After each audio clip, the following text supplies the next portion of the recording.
किस जगत में पादप प्लवक तथा प्राणी प्लवक को सम्मिलित किया जाता है? जो किस जगत में, ऐसा कौन सा जगत है जिसमें पादप प्लवक तथा प्राणी प्लवक को सम्मिलित किया जाता है? तो उसे वो कौन सा है? प्रोटिस्टा है। निम्न में से किसे मोनेरा जगत में सम्मिलित नहीं किया जाता? निम्न में जो दे रखे हैं उसमें से किस में कौन सा है इसे मोनेरा जगत में सम्मिलित नहीं किया जाता? देखो यू बैक्टीरिया को भी करा जाता है, ठीक है, यू बैक्टीरिया को भी करा जाता है, सबको ही करा जाता है, यू बैक्टीरिया को भी करा जाता है, आर्को बैक्टीरिया के भी, एक्टिनोमाइटीज को, माइसिटीज को भी करा जाता है। जो मिक्सोमाइसिटीज है उसको नहीं करा जाता है मोनेरा जगत में सम्मिलित। तो इसका आंसर हो जाएगा मिक्सोमाइसिटीज। विकल्पी मृतोपजी हैं, जो विकल्पी मृतोपजी वो क्या हैं? वह परजीवी जो मृतोपजी के रूप में भी जीवन यापन कर सकें, वह परजीवी जो मृतोपजी के रूप में भी जीवन यापन कर सकें, वही विकल्पी मृतोपजीवी होते हैं, ठीक है। वर्गीकी या टैक्सोनॉमी का पिता किसे माना जाता है? लीनियस, कैरोलस लीनियस को टैक्सोनॉमी का पिता माना जाता है। जिम्नोस्पर्म में बीज नग्न होते हैं, क्योंकि जिम्नोस्पर्म में बीज नग्न होते हैं क्योंकि आवरण नहीं होते। क्या होते हैं? आवरण नहीं होते उसमें, ठीक है। जिम्नोस्पर्म में बीज नग्न होते हैं क्योंकि उसमें आवरण नहीं होते हैं। वर्गीकरण की आवश्यकता होती है, वर्गीकरण की आवश्यकता होती है सभी, हर उसकी आवश्यकता होती है। जैसे कि देख लो, किसी वस्तु को बहुत अधिक संख्या में संबंध में प्रदर्शित करने के लिए, जीवन की विविधता समझने के लिए, जीवधारियों की अधिक उपयुक्त रूप से जानकारी प्राप्त करने के लिए, उपरोक्त सभी के लिए। तो उपरोक्त सभी के लिए वर्गीकरण की आवश्यकता होती है। किसी जीवधारी के समूह में के विकास के इतिहास को क्या कहते हैं? किसी जीवधारी के जो समूह है उसके विकास के इतिहास को क्या कहते हैं? जाति वृत्त कहते हैं। क्या कहते हैं? जाति वृत्त कहते हैं। किसी जीवधारी के जो समूह के जो विकास होगा के इतिहास को क्या कहते हैं? जो जाति का समूह, जो जाति वृत्त नहीं होता, जातियों का विकास होता है, वही जाति वृत्त हो गया, ठीक कहते हैं। पौधे जंतुओं से इस कारण भिन्न होते हैं क्योंकि उपरोक्त स्वपोषी होते हैं। जो उपरोक्त जो पौधे होते हैं वो क्या होते हैं? स्वपोषी होते हैं।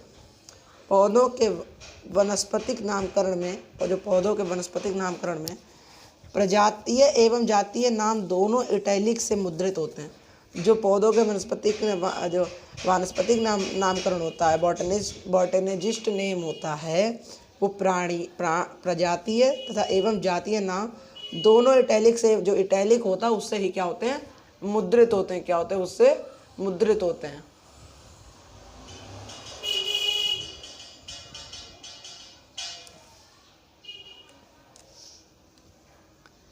क्या होते हैं? उससे मुद्रित होते हैं, ठीक है। और ये मुद्रित होते हैं। अगला है कि नामकरण की द्विनाम पद्धति का सुझाव किसने दिया था? कैरोलस लीनियस ने। जो नामकरण की जो द्विनाम पद्धति है उसका सुझाव किसने दिया था? कैरोलस लीनियस ने दिया था। द्विनाम पद्धति का अर्थ है वंश तथा जाति द्वारा नाम का प्रदर्शन। वंश तथा जाति द्वारा नाम का प्रदर्शन ही द्विनाम पद्धति का अर्थ होता है, ठीक है।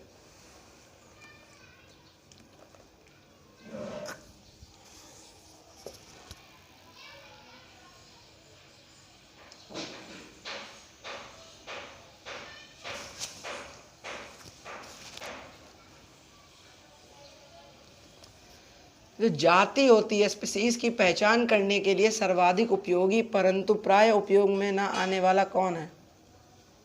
कौन है बताओ? संकरण।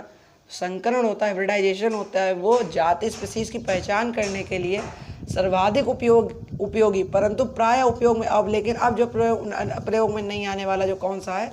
जो सर्वाधिक उपयोगी होता था लेकिन अब उपयोग में इतना नहीं आता है, वो क्या चीज़ है? संकरण है, यानी कि हाइब्रिडाइजेशन है। किस वर्ग के जीवधारियों को पहचानने के लिए जैव रासायनिक समानता का उपयोग किया जाता है? किस वर्ग के जीवधारी होते हैं उनको पहचानने के लिए जैव रासायनिक समानता का उपयोग किया जाता है? क्या हो गया? मोनेरा। जो मोनेरा होता है उसको पहचानने के लिए जैव रासायनिक समानता का उपयोग किया जाता है। नामकरण के संबंध में कौन सा कथन सही है? जो नामकरण के संबंध में कौन सा कथन सही है? वंश के नाम का पहला अक्षर बड़ा तथा जाति का नाम पहला छोटा, इस उपयोग सारे ही उसमें ठीक है, ठीक है। हियराक्रियल वर्गीकरण हो गया, हियराक्रियल हो गया, क्लासिफिकेशन हो गया। तो क्या तात्पर्य है? क्या तात्पर्य है? वस्तुओं को एक के बाद एक क्रमानुसार समूह में रखना। जो वस्तुओं को एक के बाद एक क्रमानुसार मतलब क्रम में रखना ही जो हियरा क्रियल हो गया, वर्गीकरण कहलाता है। फाइको इरिथ्रिन, जो फाइको इरिथ्रिन तथा फाइकोसाइनिन, जो फाइकोसाइनिन वर्णक किसमें पाए जाते हैं? जो फाइको इरिथ्रिन तथा फाइकोसाइनिन वर्णक किसमें पाए जाते हैं? जो साइनोबैक्टीरिया होता है उसमें पाए जाते हैं। वर्गीकरण की इकाई होती है, जो वर्गीकरण की इकाई होती है वो क्या होती है? जाति। जाति होती है वर्गीकरण की इकाई होती है।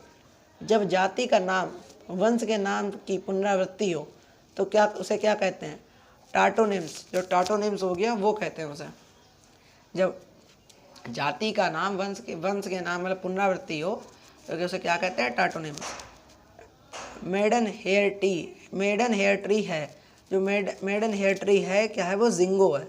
जिंगो जो है मेडन हेयर ट्री है वो क्या है? जिंगो। टिप्पो के अनुसार नास्टाक को रखा गया है। जो टिप्पो है उसके अनुसार क्या नास्टाक को रखा गया है? फाइलम कौन सा है? वो साइनोफाइटा। साइनोफाइटा से नास्टाक को रखा गया साइनोफाइटा में रखा गया फाइलम में। किन नामों को वैध माना जाता है? किन नामों को वैध माना जाता है? जिन्हें सर्वप्रथम प्रस्तावित किया जाता है, जो अधिक प्रचलित होते हैं, जैसे होलोटाइप उपलब्ध होते हैं जिसके, तो उपरोक्त सभी में ये माना जाता है।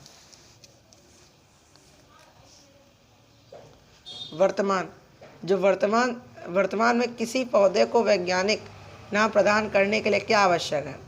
नाम अधिक लंबा नहीं होना चाहिए, नामों का उच्चारण कठिन ना हो, नाम लेटिनाइट्स होना चाहिए। उपरोक्त सभी मतलब सभी में ही ये सब कुछ गुण पाए जाते हैं।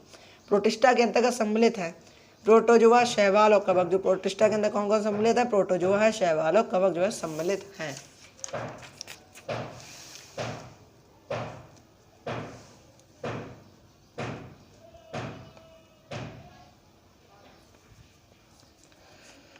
पौधों का कृत्रिम वर्गीकरण प्रस्तुत किया। जो पौधों का जो कृत्रिम वर्गीकरण प्रस्तुत किया वो किसने किया है? लीनियस ने किया है। ठीक है, किसने किया है? लीनियस ने किया है। जो विटेकर के 5 जगत वर्गीकरण में यूकैरियोट्स का स्थान है केवल 4 जगतों में जो है यूकैरियोट्स का स्थान है। विटेकर के 5 वर्गीकरण में केवल 4 जगतों में यूकैरियोट्स का स्थान है। नई जातियों को ज्ञात करने के लिए कौन सा लक्षण प्रयोग करना चाहिए? नई जातियों के पुष्प संबंधी लक्षण जो है वो जो देखने चाहिए, समझने चाहिए। नई जातियों को ज्ञात करने के लिए कौन से पुष्प संबंधी जो लक्षण होते हैं उनको देखना चाहिए। पौधों में लैटिन नाम दिए जाते हैं क्योंकि संपूर्ण जगत में एक पौधे के लिए एक ही नाम होगा। जो संपूर्ण जगत में एक पौधे के लिए एक ही नाम होगा, इसलिए पौधों को लैटिन नाम दिए जाते हैं। पौधों का नामकरण विज्ञान कहलाता है क्या? वर्गीकी। जो वर्गीकी कहलाता है, जो पौधों का नामकरण विज्ञान क्या कहलाता है? वर्गीकी कहलाता है, जो पौधों का नामकरण करता है। और वनस्पति शास्त्र की शाखा जो पादप वर्गीकरण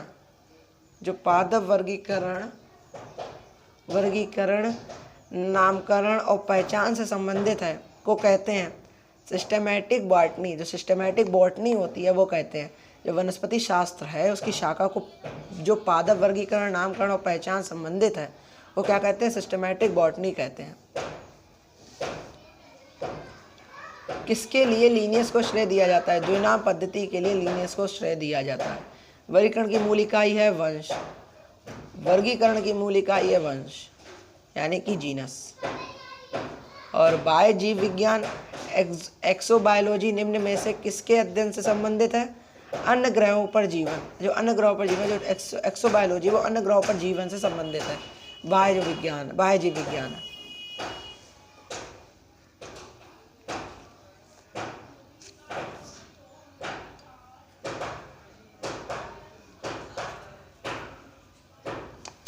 पौधों का एक समूह जो किसी रैंक के समान ट्राइड युक्त होता है वह जो पौधों का वह समूह जो किसी रैंक के समान ट्राइड युक्त होता है वह क्या होता है? टेक्सॉन होता है। क्या होता है? टेक्सॉन होता है।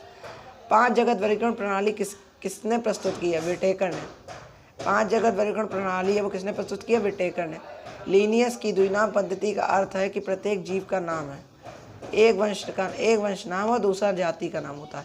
एक वंश का नाम होता है, एक दूसरा जाति नाम होता है। ठीक है, लीनियस की द्विनाम पद्धति का अर्थ है जिसमें प्रत्येक जीव का नाम है एक वंश का हो गया, एक जाति का हो गया। निम्न में से कौन सी वर्गीकी में एक टैक्सॉन के हजारों लक्षणों का अध्ययन सम्मिलित है? न्यूमेरिकल टेक्सोनॉमी, जो न्यूमेरिकल टेक्सोनॉमी है उसका मतलब कि अध्ययन जो है हजारों लक्षणों का अध्ययन सम्मिलित है न्यूमेरिकल टेक्सोनॉमी। एक व्यक्ति जो पौधों के उद्गमन, विकास, भिन्नता तथा वर्गीकरण का अध्ययन करता है कहलाता है क्या? Classical taxonomist. क्लासिकल टेक्सोनॉमिस्ट कहलाता है। एक व्यक्ति जो पौधों के उद्गमन, विकास, विभिन्नता तथा वर्गीकरण का अध्ययन करता है क्या कहलाता है? क्लासिकल टेक्सोनॉमिस्ट कहलाता है। और निम्न में से किसने पौधों का प्राकृतिक वर्गीकरण प्रस्तुत किया है? बेंथम तथा हुकर ने। बेंथम तथा हुकर ने पौधों का प्राकृतिक वर्गीकरण प्रस्तुत किया है। ठीक है। पादप जगत के सबसे प्राचीन सदस्य, पादप जगत सबसे प्राचीन सदस्य निम्न में से किसे माना जाता है?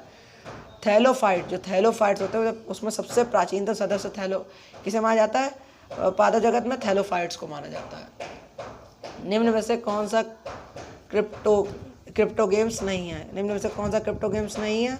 आवृत बीजी नहीं है। जो निम्न में से कौन सा क्रिप्टोगेम्स नहीं है? आवृत बीजी नहीं है। निम्नलिखित व्यक्तियों में पोलियो बोटेनिस्ट, जो पोलियो बोटेनिस्ट होते हैं कौन था? बी साहनी थे। जो निम्न व्यक्तियों में से जो पोलियो बोटेनिस्ट कौन था? वो बी साहनी जो थे वो जो है पेलियो बोटेनिस्ट, पोलियो बोले आप, पेलियो बोटेनिस्ट थे। ठीक है, बी साहनी जी। तो यहाँ पे हम लोग का तीसरा चैप्टर भी खत्म होता है। अगला हम लोग मिलेंगे अगला हम लोग का टॉपिक है विषाणु, उसके हम लोग एक्सरसाइज में मिलेंगे अगली बार। तब तक के लिए जय हिंद, जय भारत।